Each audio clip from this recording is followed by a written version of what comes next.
மரியாதைக்குரிய அண்ணன் தங்க விக்ரமன் அவர்களே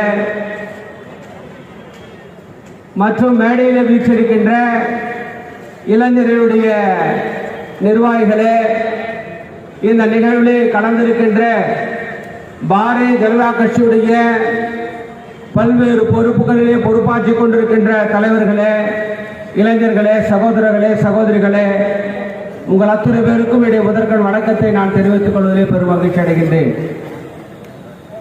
நம்முடைய அருமைக்குரிய சுவாமி விவேகானந்தர் அவருடைய 163வது பிறந்த தின விழாவை முன்னிட்டு இன்றைக்கு நாடு முழுவதும் அவருடைய பிறந்த தின விழாவை ஒவ்வொரு ஆண்டும் இளைஞர்களுடைய விழாவாக நாம் கொண்டாடி கொண்டிருக்கின்றோம். அந்த அடிப்படையிலே நம்முடைய புதுவை மாநிலத்துடைய பாரதிய ஜனதா கட்சியுடைய இளைஞரணி சார்பாக கடந்த 5 ஆண்டுகளாக 5 நாட்களாக தொடர்ந்து இன்றைக்கு கிரிக்கெட் போட்டியை நடத்தி அதன் மூலம் வெற்றி பெற்ற அணிகளுக்கு பரிசளிக்கின்ற இந்த விழாவை இளைஞருடைய எழுச்சி மாநாடாக இந்த மாநாட்டை நாம் கொண்டாடி கொண்டிருக்கின்றோம். அப்படி இருக்கின்ற இந்த சூழலிலே இன்றைக்கு நம்முடைய இளைஞர்களுக்காக உரிய முக்கியத்துவத்தை நம்முடைய பாரதிய ஜனதா கட்சி கொடுத்து கொண்டிருக்கின்றது. அதனால்தான் இளைஞர்களுக்காக தனியாக ஒரு போட்டியை வைத்து அதன் மூலமாக அவர்கள் பரிசளிக்கின்ற ஒரு விழாவை இன்றைக்கு நாம் ஏற்பாடு செய்திருக்கின்றோம்.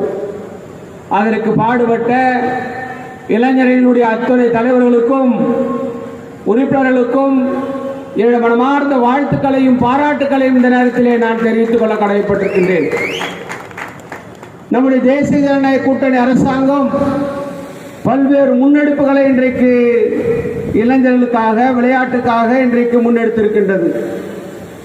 அதனால்தான் நம்முடைய அரசாங்கம் இன்றைக்கு விளையாட்டுத்துறை காலம் காலமாக கல்வித்துறையோடு இணைந்த துறையை இன்றைக்கு விளையாட்டுக்கென்று தனித்துறையாக உருவாக்கப்பட்டு அதற்கான திட்டங்களை இன்றைக்கு நாம் வகுத்து கொடுத்து கொண்டிருக்கின்றோம்.